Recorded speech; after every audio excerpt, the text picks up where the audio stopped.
കുട്ടി സംസാരിക്കുന്നില്ല. ഇത് സ്പീച്ച് ഡിലേ ആണോ ഓട്ടിസം ആണോ?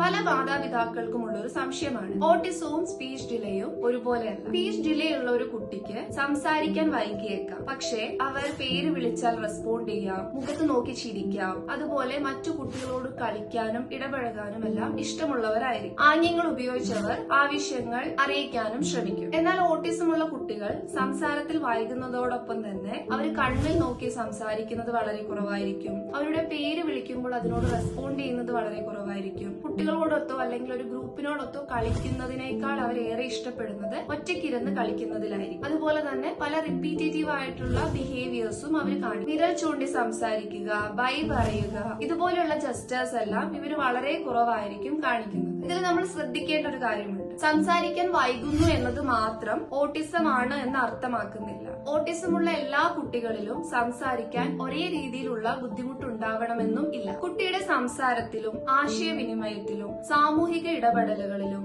എന്തെങ്കിലും ബുദ്ധിമുട്ട് നേരിടുന്നുണ്ടെങ്കിൽ തീർച്ചയായും ഒരു സ്പീച്ച് പാത്തോളജിസ്റ്റിനെയോ അല്ലെങ്കിൽ ഒരു പീഡിയാട്രീഷ്യനെയോ ഒരു ചൈൽഡ് സൈക്കോളജിസ്റ്റിനെയോ കാണുന്നത് വളരെ ഹെൽപ്ഫുൾ ആയിരിക്കും. നേരത്തെ തിരിച്ചറിയുന്നതും ഏർലി ഇന്റർവെൻഷൻ സ്റ്റാർട്ട് ചെയ്യുന്നതും കുട്ടിയുടെ വളർച്ചയ്ക്ക് വലിയ മാറ്റമുണ്ട്.